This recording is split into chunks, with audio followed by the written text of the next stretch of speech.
Hi, Jorge. You need an extension of it? No, it's cool, it's cool. I like it down there. My eyeballs still work.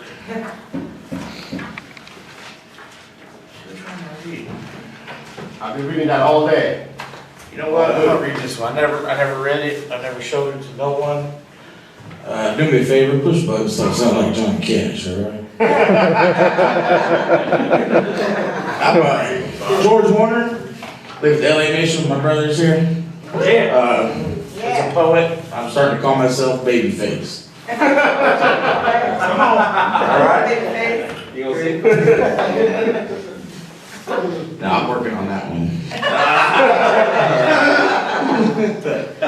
All right.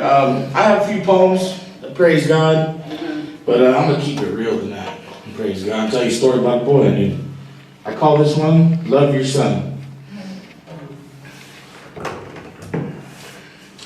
If you love me, how could you hit me?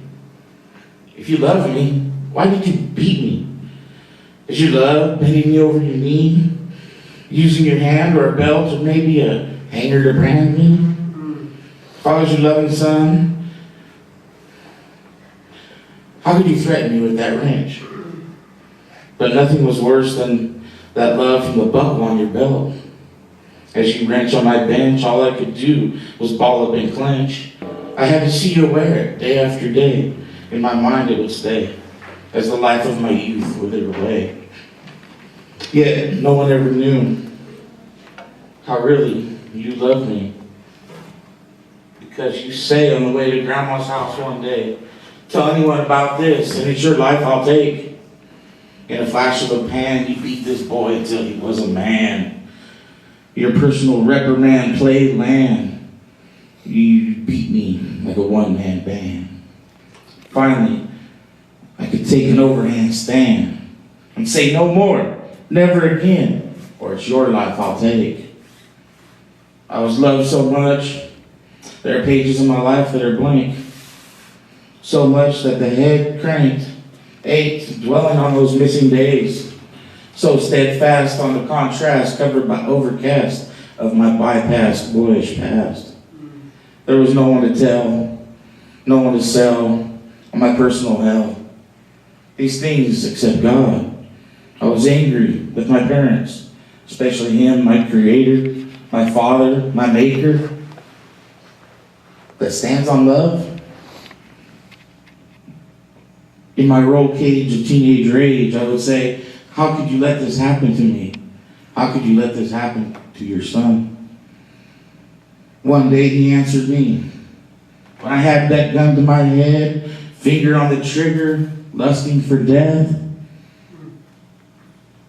he said, remember me? When they had you and those 3 little girls bent over their knee? You prayed to me, asking to be the sword, an ornate vessel desecrate to absorb your parents' hate. That you would give yourself on the altar of fate, sparing those 3 little girls from that wrath.